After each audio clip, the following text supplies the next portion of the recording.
What's up, everybody? This is the MMA Pocket on behalf of MMA Opinion. Joining me today is UFC veteran, all-round good guy, Mark Munoz. Mark, thanks for doing this. You're a diamond. How's things?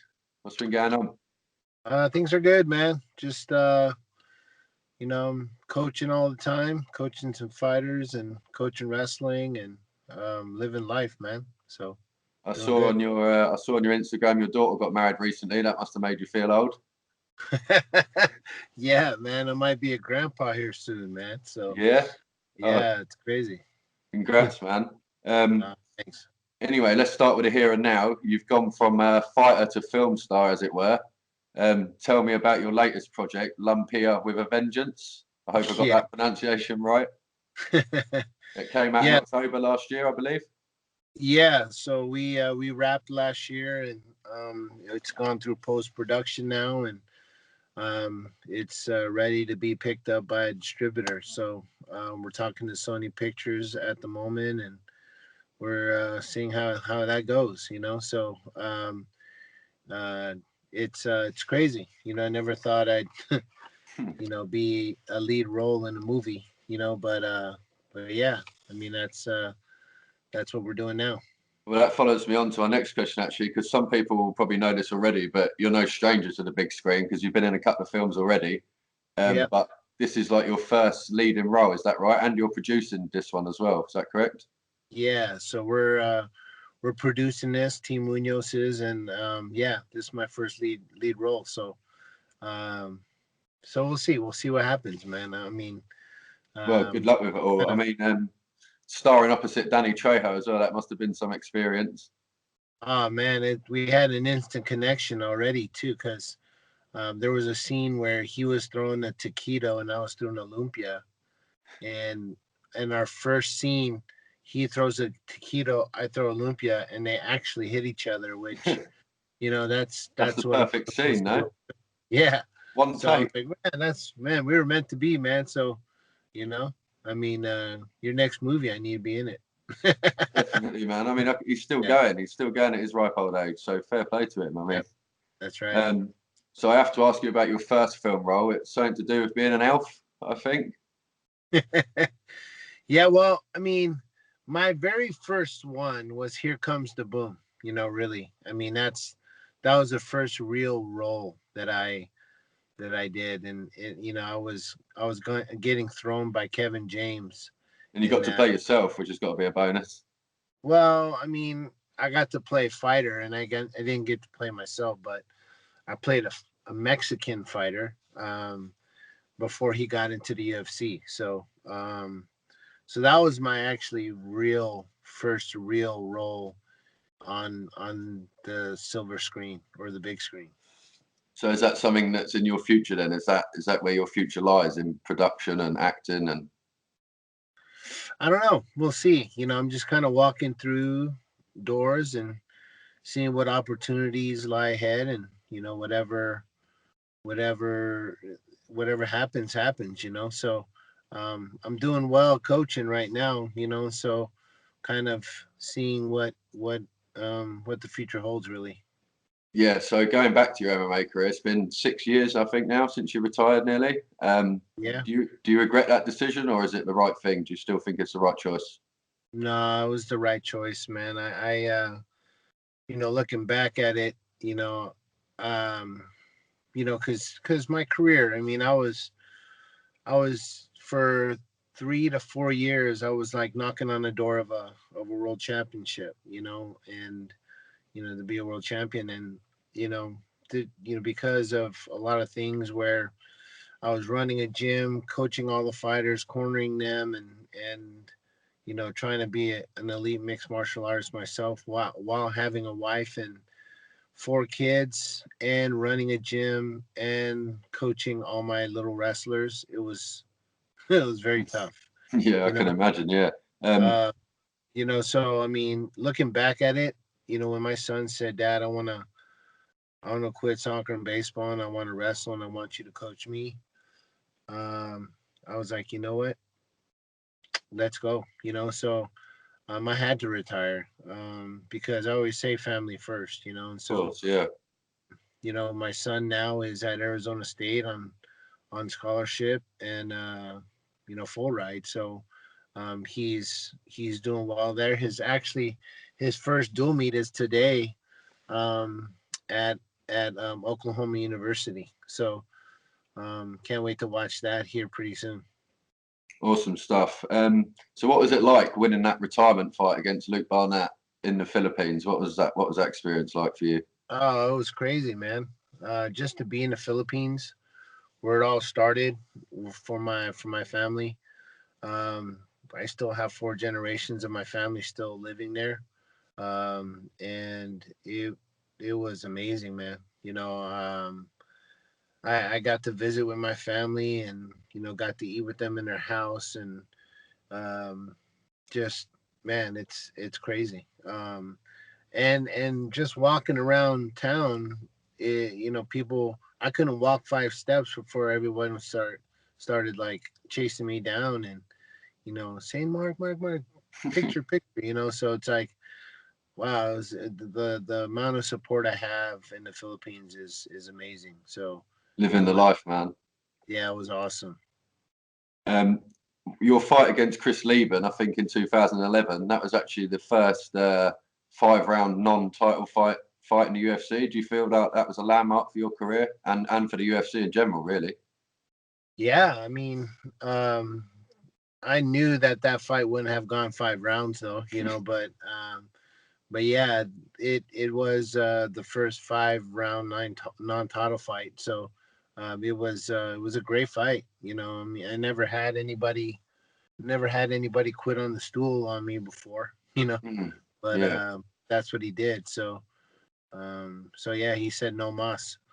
and that's a tough man to make quit as well. So fair play for that. Yeah, and Yeah, that fight was actually in England as well. Obviously, yeah, where I'm from. What's it? I know you fought in England a couple of times actually. yeah. What's it like fighting over here in Britain? Oh, I loved it. I love it there. I mean, Good answer. yeah, the people over there, your people are amazing. They're great fight fans. Very energetic. Very passionate. Very passionate about the sport. So um, Definitely, yeah. I actually got to train with Luke after our fight. He trained with us. And Michael Bisping came to my gym as well. Um, so I had quite a few guys from Great Britain come over and join the team. So yeah, it was. I love England. I love Great Britain. It's a great country. Top answer, man. Yeah. So what's your standout moment then from your fighting career, like UFC or otherwise, just in general, the most pivotal moment? Oh man. Um, let's see. I would have to say, when I got knocked out by Chris Weidman, that was a very low point in my life. Um, because after that fight, he fought for the title and won the title, right? And so I accepted that fight on 4 weeks' notice, and usually, yeah, I get a fight. I have about 3 to 4 months to get ready. But I accepted that fight on 4 weeks' notice, and I was 40 pounds overweight. And so I lost that in 4 weeks, um, which was very very tough. And but I was like, you know what, this is my chance. I can beat this guy, Grab it, and yeah. yeah, it just didn't go my way. So after that fight, I during training, I actually broke my foot as well. Had to tape my foot, and then in the back when I was warming up, my foot was taped, and then the commission came out and they said, hey, you can't tape your foot like that. um, which was kind of support on my foot. I was like, ah, dang it. And so going into the octagon, I mean, my the outside of my foot, my fifth metatarsal was broken, and I didn't know it. I thought it was just hurt. Mm. I fought on a broken foot as well. So that was a low point. And so after my fight, I got an X-ray, and they said I have a broken foot.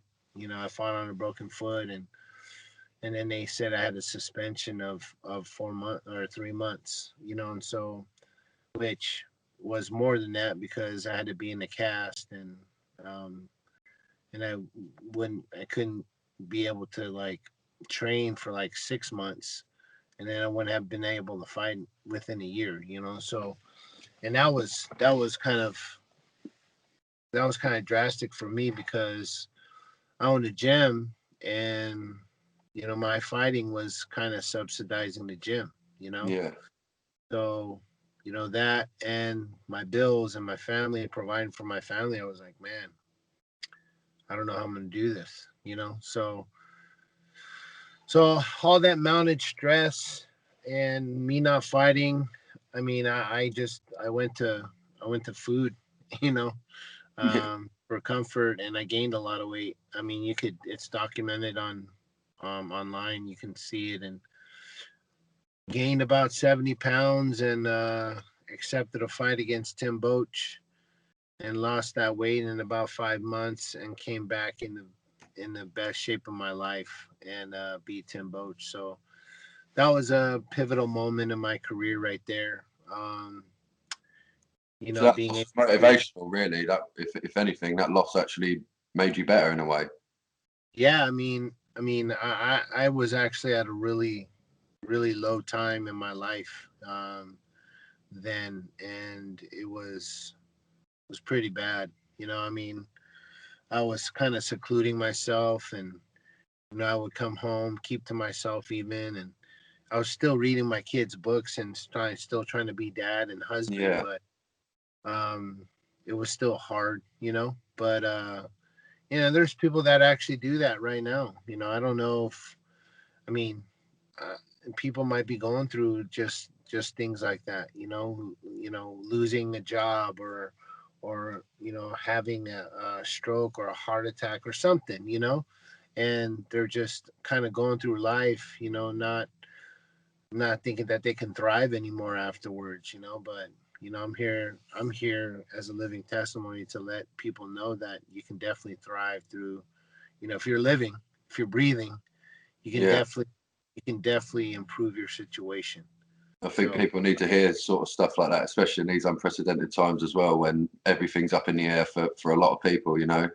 sure. I mean, I know it's the same in America as it is here, but no one really knows whether they're coming or going at the moment. So Yeah, man, for it's, sure. but yeah. So on from that, you're obviously known as one of the good guys of MMA, and at the minute, Wonderboy Thompson's got the title of the NMF. So is there any plans to come and fight him and get your title back? Oh man, I love Stephen Wonderboy Thompson, man. That guy is awesome. You know, I mean, everybody loves him. Um, but man, there's only one That's nice your guy. belt, man. That's That's your me. belt. I appreciate that, man. You know, he'd have to come up and fight me. You know, I'm not going to go down to 170. Yeah. Well, So maybe 2021 is the year you get your belt back, man. there you go. Never There you say go. never. That's right. That's right.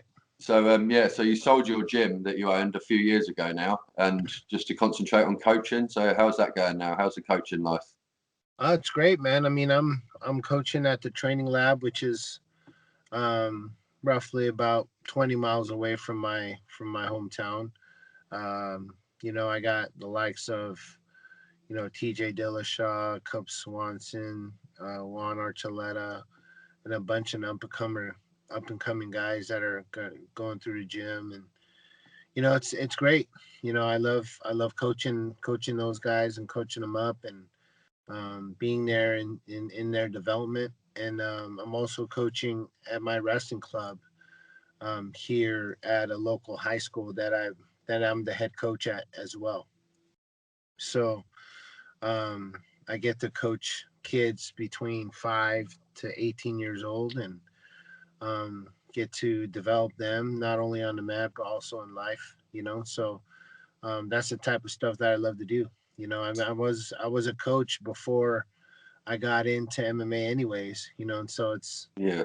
crazy how full circle it comes. You know, comes around and goes around again. You know, so so I'm back to coaching again before I got into the MMA game, and now I'm back at it. So it's a lot of fun for me. So like giving back to the community and stuff, and like your local area, that's obviously something that's very important to you, yeah?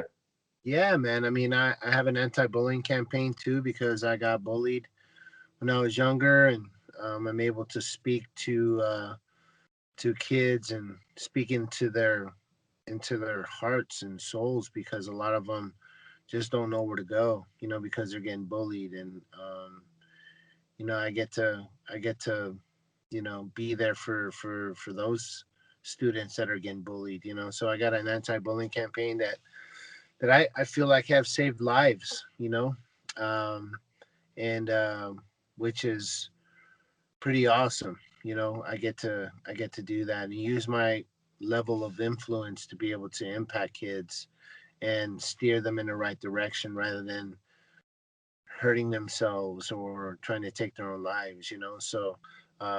So I get to do that as well, and I do military tours all around the world, teaching our military men and women how to finish people with their hands, hand to hand combat. So I get to do that too, and I do some speaking for churches and for local organizations and local businesses as well, about leadership and um, about faith, about just self development and all that stuff. So yeah, I'm Busy you know man, a busy yeah, man. I'm busy, man. So, and I got wrestling camps in the summer and clinics throughout the year, and so yeah, so So is that it's sort of never a stuff, dull moment. how has like the COVID sort of affected all your camps Uh, and colleges and yeah, COVID has affected it quite badly, actually. Um, I get to coach the fighters still because we COVID test every week. So I get to do that, but the schools have been shut down. So there's no contact sports yeah. happening right now. So that's it makes it pretty difficult to be able to do things like that. I put people's tuitions on hold because they're not wrestling right now, and so that puts a damper on my income. So Of course, so yeah. yeah, I mean it's tough during this time, man. But hey, it is what it is, and we gotta fight through it, and we'll get through it. Well, fingers crossed for you, my man. I Thank won't you. take up too much more of your time, Mark. Just before we go, is there any Mark Munoz exclusive for me? Anything that maybe we don't know yet, or anything in the pipeline? Uh well, I mean, you can watch the Olympia movie. I mean, um, you can download it on olympiamovie.com because right now we can't go to movie theaters.